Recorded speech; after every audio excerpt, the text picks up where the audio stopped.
the opposite side of Lamine Yamal's game. I have a question for you ballers out there. What's your relationship with mistakes like? Because for Yamal, they don't faze him one bit. All of these giveaways are from his recent game against Inter Milan, where he got a rating of 9 out of 10. Now, when you think of a 9 out of 10 rating in your head, how do you imagine it? If you imagine it with every action working, every single time you touch a ball, you're doing a killer pass, dribble or tackle, you're literally untouchable. Leaps and bounds above any other player on the pitch. If this is what you think, then you're seriously wrong. This is a great thought experiment to see if your expectations are way off. You're defined by what you do good on the ball, not what you do bad. Players like Yamal get on the ball so much and try things so much, and with his level of quality, mixed with the amount of times he gets on the ball and tries something, it's inevitable he's going to be a game changer. And the big factor of this, that no one is talking about, is his mentality. Let's say Yamal had the belief that a 9 out of 10 performance equals never giving the ball away. After a few mistakes, where do you think his head would be at? Do you think he'd have enough confidence to get on the ball and keep trying things? No, nowhere near as much. Every time he touches a ball, he has completely reset. It's like he's touching the ball for the first time every time he gets on it. For many players, their relationship with mistakes come from current or past coaches, and it only takes one angry, frustrated coach to instill in players that mistakes are bad. But even worse than a coach is oftentimes the players' parents, always highlighting mistakes before highlighting anything good that the player done in a game. And this starts from so early, basically when the child begins playing the sport, and if they're always getting fed the mistake, and the parents fail to talk about the good stuff that they've done, it teaches the player to focus on limiting mistakes, opposed to focusing on increasing the good stuff that they do. There's a slight difference there. This convo was with a pro literally last week. Player said, played so awful, got subbed at 50. Not a nice place to be as a player. So I replied to a voice note with, are you struggling with some sort of anxiety/pressure? Can you feel your adrenaline spiked whilst you're warming up and go into the game, etc.?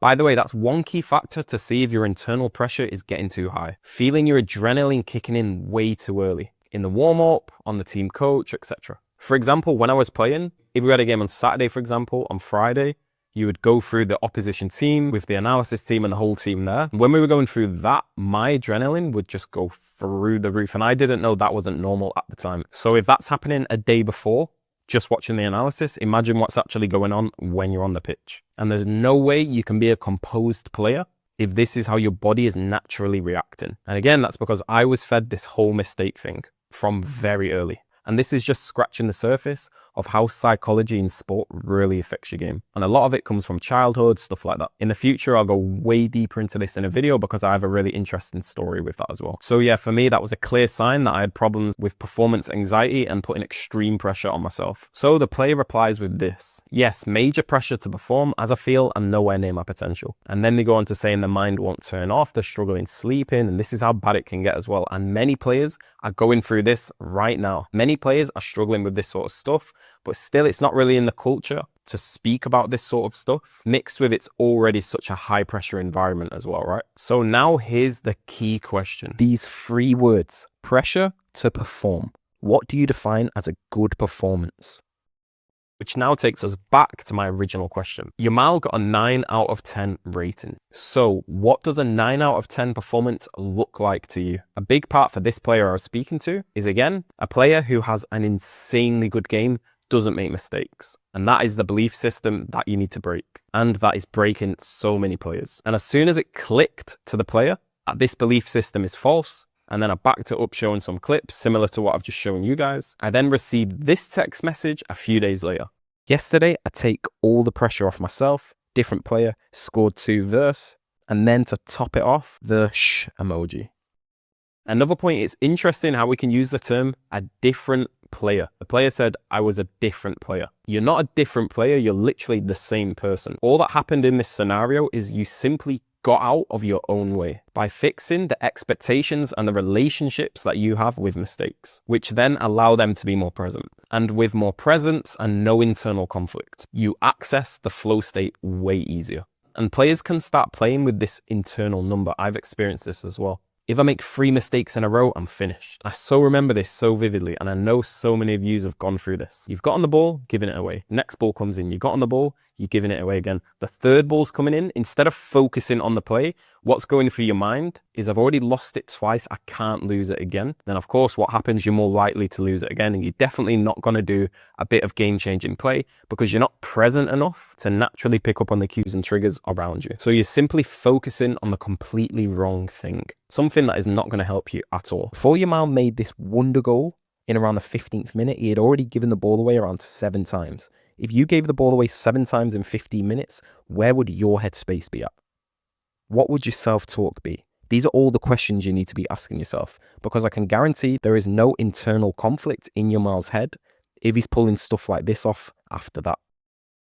I think this video is vital for players to see, and Lamine Yamal is a perfect player to show this with, as he's just burst onto the scene at such a young age, and especially when you're watching these highlight reels, it's mind-blowing. But if you step back and look at not just Yamal, any player's good performance, they also give the ball away a lot too, because they're trying things. Obviously, the better you then get, it's easier to deal with mistakes because you know the next ball coming in, I can make something happen. It's playing with no mental shackles.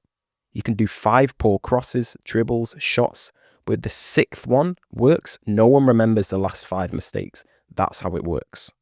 So to improve your game and just enjoy it more, try and discover what your belief system is around making mistakes. You can only affect the game as much as humanly possible by being completely present in each and every moment of the game. If you have a constant voice of the past in your head, you're going to be nowhere near your potential, and you're not even going to enjoy it. And by the way, if anyone has any stories of how they have managed to deal with this sort of internal conflict, drop your story in the comments below. I'm sure it's going to help loads of people. Now, the next stage after fixing your mistakes is then learning to use them as feedback. If you keep making the same mistake for months on end, then no wonder you're also going to have a bad relationship with mistakes. That specific scenario is stressing you out and ruining your game. But if you have the patience and openness to look back at your clips, you can then think of solutions, point something out, and start training that in training. This is how you actually become better and make less mistakes. It's all like a cycle of improving. You need mistakes, and this is why we do what we do. This is why we create all these programs and courses for players to help your individual game, because there's just nothing out there like that. Our stuff are literally to grow your tools, improve your football IQ,